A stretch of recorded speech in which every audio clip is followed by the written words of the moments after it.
I had to then, after understanding how they want to look, how they want to actually now be spoken to, so now I had to now find some sort of a Bible or a manifesto. So now I'm going to take you through, which is what you have on those chairs, the leaflet. So basically, the manifesto goes like this. There are two types of people in this world, people like you and people like pap&zol. When you're all about you are all about comfort and security. Everything has to work, make sense, and is risk-free. Pap&zol, however, is different. What you call risk, we call it freedom. It's about bringing two extreme worlds together to create an alternative reality. You say it's disaster waiting to happen, we call it history in the making. When you rather be reserved and avoid confrontation, we are that conversation with a stranger that leaves a big why not in their mind. When you are happy with how things are and believe they should not change, we say what if. It is a constant push to do, to create, to question the status quo. It is when you know you're alive. It is that ride with an experience. Pap&zol, a staple stimulation. Thank you. So now I'm just going to take you now through other brands that are out there. They've made it big. So for me, I'm just a small brand. But now these are guys who have just grown and then they're big. But they also use the same sort of mechanic. So they've got a sort of story behind them. So this story actually helps them, give them some sort of identity. So now they are this kind of prototype, they represent this. And then they also go ahead and actually develop their own manifesto. So Nike basically is it used to be a Roman goddess, and then that represents victory. So Nike wanted, okay, fine, Nike, we want to be this, and we want to actually represent that. But then we are a sport brand. So now we want to associate ourselves with all the winners, all the leaders in the business of this. And then from there, and then they develop their own manifesto. So here's a message from Nike Running. We are what we believe. We founded and built an entire company on that idea. And we believe in helping runners fast runners, slow runners, heavy runners, skinny runners, long distance runners and sprinters. We believe in helping middle distance runners too, and runners from Kenya, Japan, Oklahoma, and every other corner of this planet. We believe in that magic of Hayward Field. We believe in the long Sunday runs. We believe in 20 quarter under 70 is still a good work. We believe in tempo runs and fartlek. We believe in joggers and runners. We believe in cross country. We believe in big marathons. We believe in fun runs. We believe in jiggling jogs. We believe in JV dual meets on Tuesdays afternoons. We believe in professional track and field. We believe running is therapy. We believe the smell of the starter gun is an aphrodisiac. We believe lactic acid is good for you. We believe that your personal best isn't always a PR. We believe in knowing the routes and running aimlessly. We believe this should be fun run. We believe running in the dark, in the cold, in the heat, in the humidity, in the rain, and in the snow is part of the deal. We believe in skipping a day. We believe there is a correlated between inspiration and perspiration. We believe in making mistakes and learning from them. We believe in innovation. Is the oxygen of our brand. We believe in testing, retesting, wear testing, testing on our spouses, and testing on super fast guinea pigs. We believe in genius of Bowman and the spirit of Pre. We believe there is no finish line. We believe there's no finish line. We believe in you. Just do it, run. So basically it's like, so after you've just been through that, and they're just like ticking everything that you think you believe in. So therefore, there's your personal rally, so when you're out there running and you think about that manifesto, but that basically your manifesto is represented by the brand that you're using every day, because you know that this brand is actually taking care of me.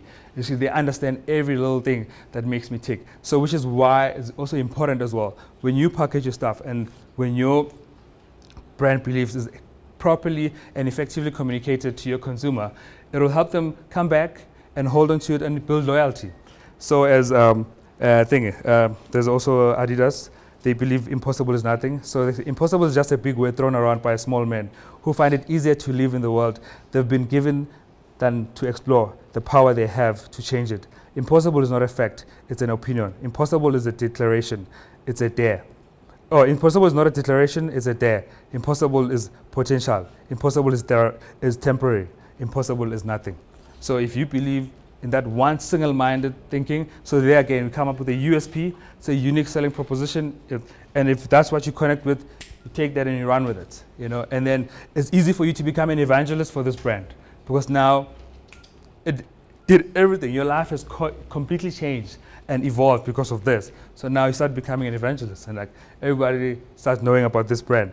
So what we just went through over this from the previous slides and from the beginning, basically we're understanding that archetypes helps you identify the happy space, and then the happy space shapes the behavior, and the behavior influences expectations, and expectations influences perception, and perception is the reason for consumption. So basically, is what I perceive of your brand tells me if I'm going to get it, or I need it or not. So if you get me at that point, and that's it. So where to from here? So now that taking you through this, so you get it, it's like, okay, maybe there's certain things that I was not doing right in my brand. So what do you need? You need like a vision now. You need like a plan. Okay, what am I going to change from now onwards?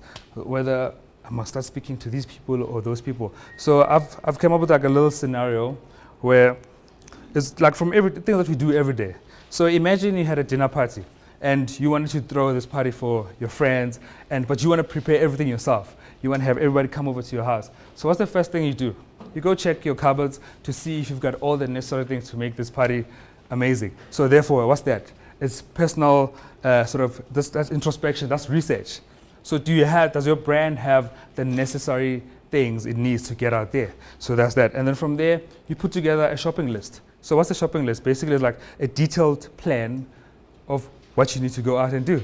And then from there, you get to work, you know, you go do it. So when you're there, go shopping. So when you're shopping, that's it. You're working, you're doing all this stuff. So impulsiveness has got it can't actually distract you, because now you've got a proper defined plan.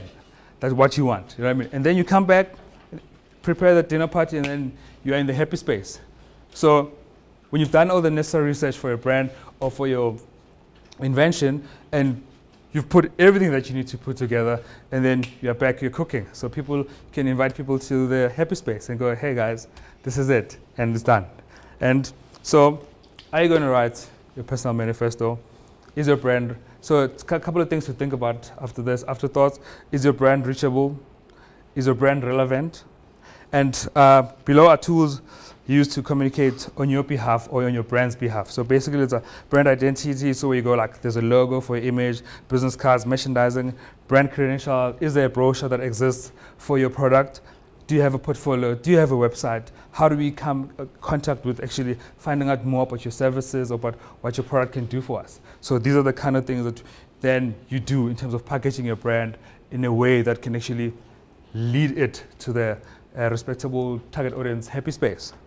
And so what are the takeouts from today's talk? Basically is understanding and identifying your archetype, and everything people buy, they take to their happy box. So you understand that's okay. People, okay, my stuff has to always exist in there. And then the manifesto. And then the importance of visionary planning. So that go shopping theory that I just taking you guys through. So it's very important to have that. So at least you have like a detailed plan, what I want to do. So your goals need to be as simple as that. I have a dinner party. I have a product to sell. What's necessary for me to do it? Boom. Don't put a whole lot of things in there. Oh, then I'm going to go up and then come down. Like, you know, have it like nice and narrow, because it's going to help you. It's going to save you a lot of money, save you a lot of time, and it's going to help you actually get your brand out there quicker. So also, I believe that inventors are influencers. So we influence people to buy certain things or to change the way they do things, you know. So being like that, a person that thinks like that, you go into things with clarity, intent, and purpose.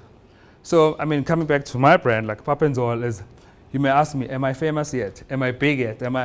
No, I'm still in my shopping stage. I'm still doing all the necessary sort of things that I need to do. So shopping for me is all the work I need to do to get the brand out there. So now I'm getting people to know about this brand and what the brand stands for and what the brand represents. So the brand is a motivator. How am I motivating? I'm going out doing these things. I'm going, pap&zol is doing this, pap&zol is doing this. So the more people start getting to know about it, it's like You know what I mean? So then I tick shopping list. Okay, that's done. That's done. That goes into my shopping basket. That goes into my shopping basket. So then it also tells me how far am I from preparing that dinner party that I want to have, which is the launch. When I launch the brand, it's like, oh, now I've got reason to launch it. On that note, inventors are influencers, and thank you very much, ladies and gentlemen.